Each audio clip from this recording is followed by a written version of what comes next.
ਸੌ ਭਲਿਓ ਆਪਣੇ ਰੱਬ ਦਾ ਸ਼ੁਕਰ ਕਰੀਏ। ਐਸਾ ਰੱਬ ਜਿਹੜਾ ਬੋਲਦਾ ਏ, ਗੱਲਾਂ ਕਰਦਾ ਏ ਤੇ ਸਾਨੂੰ ਉਸ ਦੀਆਂ ਗੱਲਾਂ ਨੂੰ ਸੁਣਨ ਦਾ ਮੌਕਾ ਮਿਲਦਾ ਏ। ਤੇ ਜੇਕਰ ਮੌਕਾ ਮਿਲਦਾ ਏ ਤੇ ਉਹਦੀਆਂ ਗੱਲਾਂ ਨੂੰ ਆਪ ਵੀ ਸੁਣੀਏ ਤੇ ਦੂਜਿਆਂ ਨੂੰ ਵੀ ਸੁਣਾਈਏ।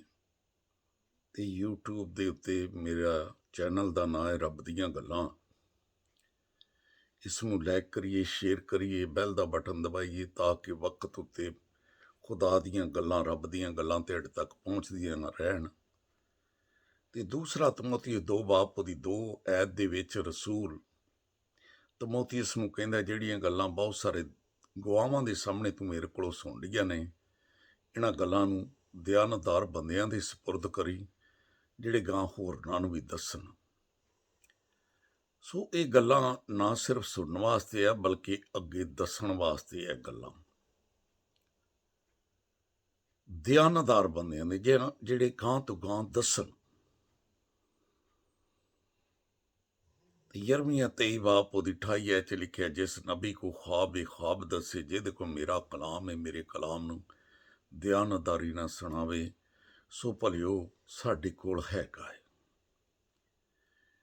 ਤੇ ਫਿਰ ਸਾਡਾ ਰਿਸ਼ਤਾ ਵੀ ਐਸਾ ਹੈ ਜਿਸ ਦੇ ਬਾਰੇ ਗਲਤੀਓਂ 4:6 ਚ ਲਿਖਿਆ ਹੈ, ਤੁਸੀਂ ਪੁੱਤਰ ਹੋ ਤੇ ਮੇਰੇ ਪੁੱਤਰ ਦਾ ਰੂਹ ਤੁਹਾਡੇ ਦਿਲਾਂ ਦੇ ਵਿੱਚ ਆ ਗਿਆ ਹੈ।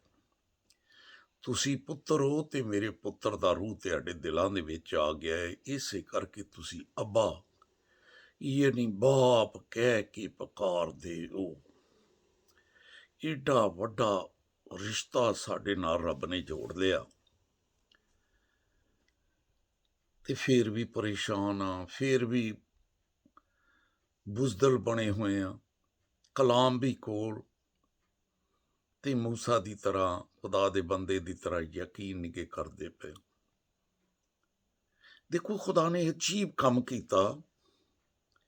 ਇਮਾਲ ਦੀ ਕਿਤਾਬ 7:22 ਨੂੰ ਪੜ੍ਹੋ ਤੇ ਉੱਥੇ ਲਿਖਿਆ ਹੈ ਕਿ 40 ਸਾਲ ਉਹਨੇ ਜਦੋਂ ਮਿਸਰ 'ਚ ਰਿਹਾ ਤੇ ਉਹਨਾਂ ਦਾ ਇਲਮ ਵੀ ਸਿੱਖਿਆ। ਤੇ ਫਿਰ ਜਦੋਂ ਉੱਥੋਂ ਬਾਹਰ ਚਲਾ ਗਿਆ ਹੈ ਮਿਸਰ 'ਚੋਂ, ਖੁਦਾ ਨੇ ਆਪਣਾ ਕ੍ਰਿਸ਼ਮਾ ਦਿਖਾਇਆ ਉਹਨੂੰ ਕਿ ਮੈਂ ਵਾਂ। ਝਾੜੀ ਨੂੰ ਅੱਗ ਲੱਗੀ ਹੋਈ ਏ, ਝਾੜੀ ਜਲ ਵੀ ਨਹੀਂ ਰਹੀ। ਤੇ ਉਸ ਮੰਜ਼ਰ ਨੂੰ ਵੇਖਣ ਲਈ ਜਦੋਂ ਜਾਂਦਾ ਹੈ, ਆਵਾਜ਼ ਆਉਂਦੀ ਹੈ, ਆਪਣੀ ਜੁੱਤੀ ਲਾ ਦੇ ਇਹ ਜਗ੍ਹਾ ਪਾ ਕੇ। ਤੇ ਫਿਰ ਉਹੀ ਕ੍ਰਿਸ਼ਮੇ ਉਹਨੇ ਉਹਦੇ ਵਿੱਚ ਵੀ ਭਰੇ। ਜਿਸ ਵੇਲੇ ਖਰੂਜ ਦੀ ਕਿਤਾਬ ਅਸੀਂ 4 ਬਾਪ ਨੂੰ ਵੇਖਨੇ ਆ, ਉਹ ਫਿਰ ਕਹਿੰਦਾ ਏ, ਤੂੰ ਤੇ ਮੈਨੂੰ ਘੱਲਣ ਡੇ ਤੇ ਉਹਨੂੰ ਮੇਰਾ ਯਕੀਨ ਹੀ ਨਹੀਂ ਕਰਨਾ। ਖੁਦਾ ਨੇ ਆਖਿਆ, ਤੇਰੇ ਹੱਥ ਵਿੱਚ ਕੀ ਹੈ? ਆਖੇ, ਮੇਰੇ ਹੱਥ ਵਿੱਚ ਲਾਠੀ। ਆਖੇ, ਇਹਨੂੰ ਸਿੱਟ। ਜਦੋਂ ਸਿੱਟੀ ਤੇ ਉਹ ਸੱਪ ਬਣ ਗਈ। ਇਹਦੀ ਪੂਛਲ ਫੜ ਲਿਆ ਤੇ ਫਿਰ ਉਹ ਲਾਠੀ ਬਣ ਗਈ। ਫਿਰ ਉਹਨੇ ਆਖਿਆ, ਆਪਣਾ ਹੱਥ ਸੀਨੇ ਤੇ ਰੱਖ ਲਿਆ ਜੀ। ਇਹਨੂੰ ਬਾਹਰ ਕੱਢਿਆ ਤੇ ਕੋੜੀ ਹੋ ਗਿਆ। ਫਿਰ ਆਖਿਆ ਸੀਨੇ ਤੇ ਰੱਖਿਆ।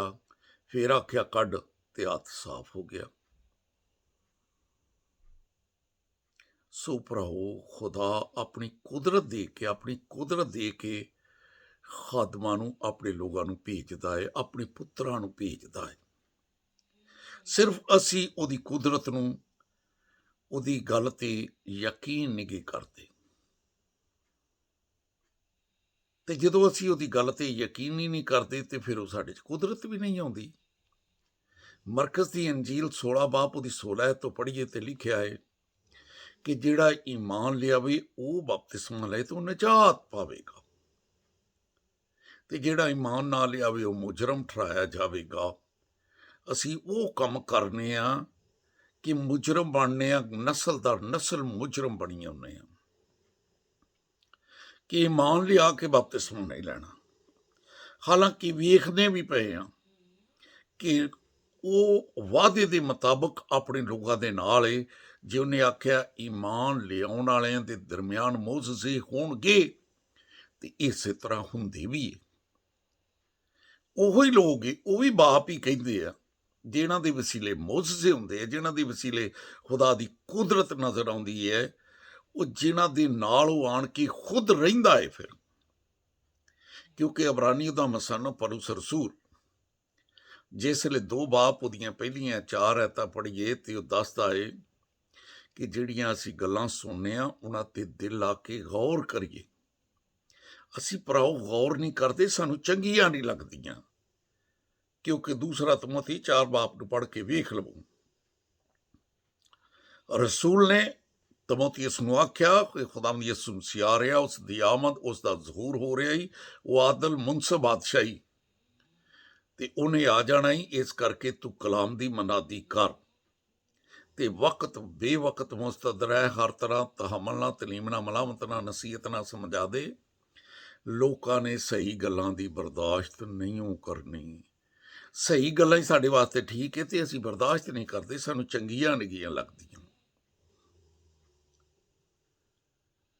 ਤੇ ਭਰਾਓ ਜੇ ਉਹਨੇ ਆਖਿਆ ਕਿ ਇਮਾਨ ਲਿਆਉਣ ਵਾਲੇ ਦਰਮਿਆਨ ਮੋਜ਼ੇ ਹੋਣਗੇ ਤੇ ਹੁੰਦੇ ਆ।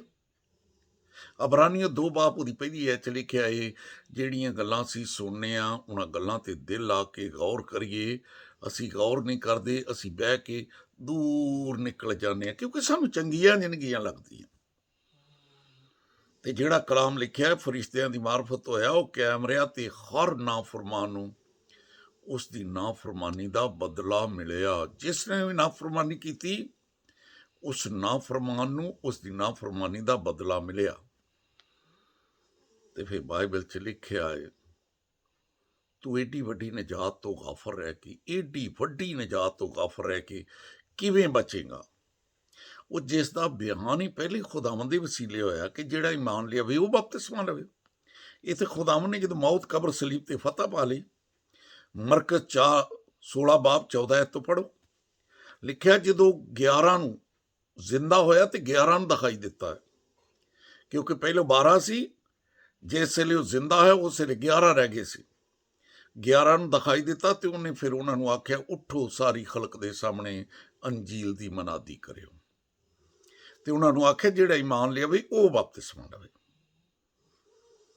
ਤੇ ਇਸੇ ਕਰਕੇ ਭਰਾਓ ਇਹ ਬਿਆਨ, ਇਹ ਗੱਲਾਂ ਤੇ ਉਹਨੇ ਮੌਤ, ਕਬਰ, ਸਲੀਬ ਤੋਂ ਫਤਹ ਪਾਉਣ ਤੋਂ ਬਾਅਦ ਕੀਤੀਆਂ। ਤੇ ਇਸੇ ਕਰਕੇ ਲਿਖਿਆ ਏ, ਤੂੰ ਏਡੀ ਵੱਡੀ ਨਜਾਤ, ਅਬਰਾਨੀਆਂ 2 ਬਾਬ 3 ਐ, ਤੂੰ ਏਡੀ ਵੱਡੀ ਨਜਾਤ ਤੋਂ ਗਾਫਰ ਰਹਿ ਕੇ ਕਿਸ ਤਰ੍ਹਾਂ ਬਚ ਜਾਵੇਂਗਾ? ਜਿਹਦਾ ਬਿਆਨ ਪਹਿਲੇ ਖੁਦਾਵੰਦ ਦੇ ਵਸੀਲੇ ਹੋਇਆ ਤੇ ਸੁਣਨ ਵਾਲਿਆਂ ਦੇ ਕੋਲੋਂ ਸਬੂਤਾਂ ਦੇ ਨਾਲ, ਬਾਈਬਲ ਦੱਸਦੀ ਸਬੂਤਾਂ ਦੇ ਨਾਲ ਸਾਡੇ ਤੱਕ ਪਹੁੰਚਿਆ। ਤੇ ਸਬੂਤ ਕੀ ਸੀ? 4 ਐਤ 'ਚ ਲਿਖਿਆ ਕਿ ਖੁਦਾ ਉਹਨਾਂ ਦੇ ਨਾਲ ਰਹਿ ਕੇ ਮੋਜ਼ੇ ਕਰਦਾ ਸੀ, ਆਪਣੀ ਕੁਦਰਤ ਦਿਖਾਉਂਦਾ ਸੀ। ਰੂਲ ਕੁਦਸ ਦੀਆਂ ਨੇਮਤਾਂ ਲੋਕਾਂ ਤੇ ਜਾਰੀ ਹੁੰਦੀਆਂ ਸੀਗੀਆਂ। ਖੁਦਾ ਦੀ ਮੌਜੂਦਗੀ, ਖੁਦਾ ਦੀ ਮੌਜੂਦਗੀ। ਸਾਡੇ ਹੀ ਉਹ ਭਰਾ ਏ, ਉਹ ਵੀ ਬਾਪ ਹੀ ਕਹਿੰਦੇ ਆ, ਅਸੀਂ ਵੀ ਬਾਪ ਕਹਿੰਦੇ, ਸਾਡੇ 'ਚ ਉਹ ਕੁਦਰਤ ਨਹੀਂ ਗੀ। ਕਿਉਂ ਕੁਦਰਤ ਨਹੀਂ? ਕਿਉਂਕਿ ਅਸੀਂ ਖੁਦਾ ਦੀ ਗੱਲ ਦਾ ਯਕੀਨ ਨਹੀਂ ਕਰਦੇ। ਹਾਂ, ਮੁਖਾਲਫਤ ਕਰਨੇ ਆ, ਮੁਖਾਲਫਤ।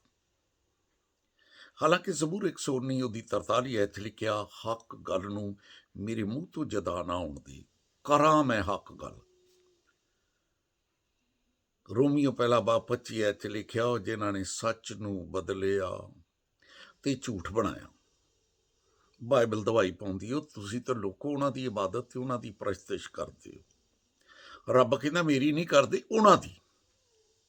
ਮਰਕਜ਼ ਦੀ ਅੰਜੀਲ ਜਿਸ ਵੇਲੇ ਅਸੀਂ 7 ਬਾਬ 6 ਐਤ ਤੋਂ 9 ਐਤ ਤੱਕ ਪੜ੍ਹਦੇ ਹਾਂ, ਤੇ ਯਸਾਇਆ ਨਬੀ ਨੇ ਬੜੀ ਪਹਿਲੇ ਪੇਸ਼ਨ ਗੋਈ ਕਰ ਦਿੱਤੀ ਸੀ ਤੇ ਫਿਰ ਆਖਿਆ ਸੀ ਕਿ ਲੋਕਾਂ ਦੀ ਹਾਲਤ ਅਜੀਬ ਹੋਏਗੀ। ਤੇ ਕਿਸ ਤਰ੍ਹਾਂ ਦੀ ਹੋਏਗੀ? ਉਹਨੇ ਆਖਿਆ ਇਹਨਾਂ ਦੇ ਹੋਂਠ ਤਜ਼ੀਮ ਕਰਨਗੇ, ਇਹਨਾਂ ਦਾ ਦਿਲ ਦੂਰ ਹੋਏਗਾ। ਦਿਲ ਦੂਰ, ਹੋਂਠ ਤਜ਼ੀਮ। ਯਿਸੂ ਮਸੀਹ ਨੂੰ ਮੰਨਨੇ, ਸਾਡਾ ਨਜਾਤ ਦਿੰਦਾ, ਪਰ ਉਹਦੀ ਗੱਲ ਨੂੰ ਨਹੀਂ ਮੰਨਦੇ। ਉਹਦਾ ਮੰਨਦੇ ਪਰ ਉਹਦੀ ਗੱਲ ਨਹੀਂ ਮੰਨਣੀ।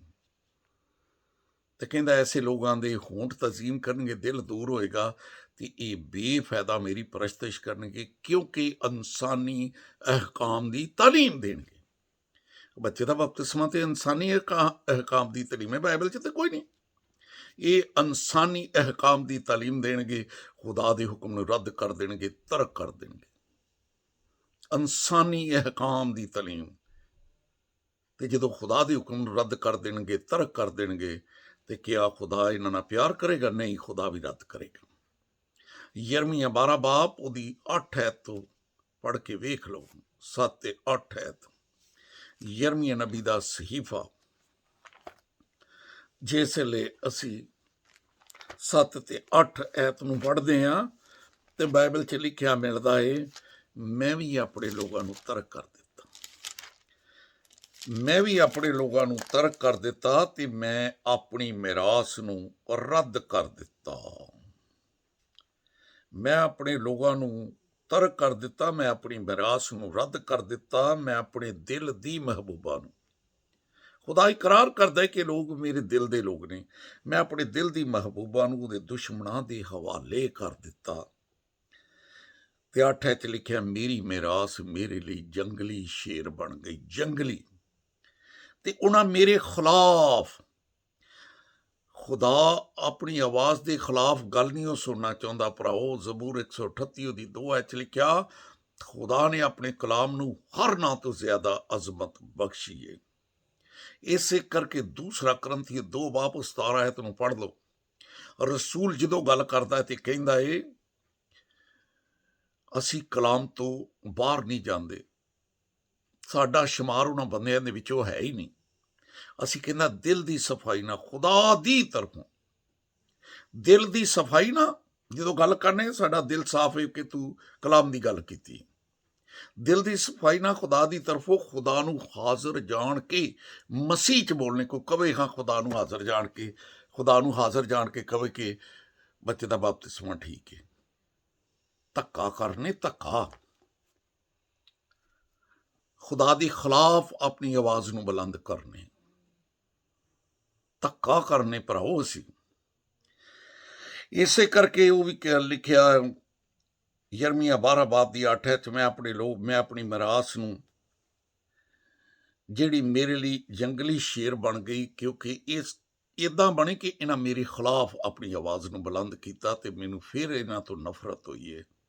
ਐਸਾ ਖੁਦਾ ਜਿਹੜਾ ਪਿਆਰ ਕਰਦਾ ਏ, ਉਹ ਫਿਰ ਨਫ਼ਰਤ ਵੀ ਬੜੀ ਕਰਦਾ ਏ ਐਸੇ ਲੋਕਾਂ ਤੋਂ, ਜਿਨ੍ਹਾਂ ਦੇ ਬਾਰੇ ਹਾਲਾਂਕਿ ਰਸੂਲ ਦੁਆ ਕਰਦਾ ਏ।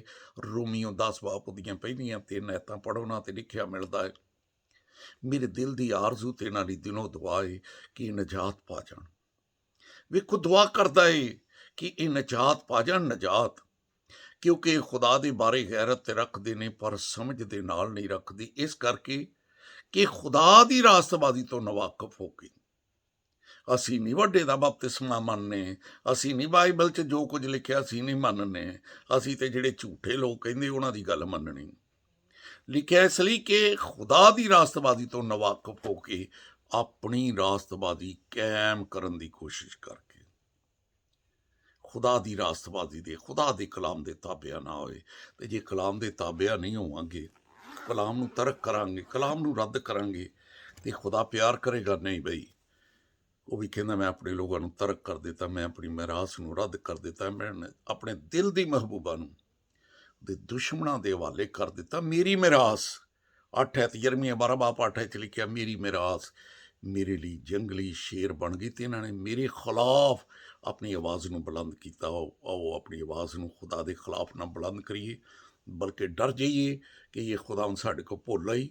ਅਸੀਂ ਇਹ ਮੰਨ ਲਿਆ ਕਿ ਬਪਤਿਸਮਾ ਲੈਂਦੇ ਹਾਂ ਤਾਂ ਕਿ ਸਾਡੇ ਦਰਮਿਆਨ ਤੂੰ ਆਵੇਂ, ਤੂੰ ਮੌਜੇ ਕਰੇ, ਤੇਰੀ ਕੁਦਰਤ ਸਾਡੇ ਵਿੱਚੋਂ ਨਜ਼ਰ ਆਵੇ, ਸਾਡੀਆਂ ਨਸਲਾਂ 'ਚੋਂ ਨਜ਼ਰ ਆਵੇ। ਤੇ ਆਓ ਭਰਾਓ ਫਿਰ ਕਲਾਮ ਨੂੰ ਸ਼ੇਅਰ ਕਰੀਏ, ਲਾਈਕ ਕਰੀਏ, ਬੈਲ ਦਾ ਬਟਨ ਦਬਾਈਏ, ਤਾਂ ਕਿ ਰੱਬ ਦੀਆਂ ਗੱਲਾਂ ਚੈਨਲ ਤੁਹਾਡੇ ਤੱਕ ਪਹੁੰਚਦੀਆਂ ਰਹਿਣ। ਖੁਦਾ ਤੈਨੂੰ ਬਰਕਤ ਦੇਵੇ।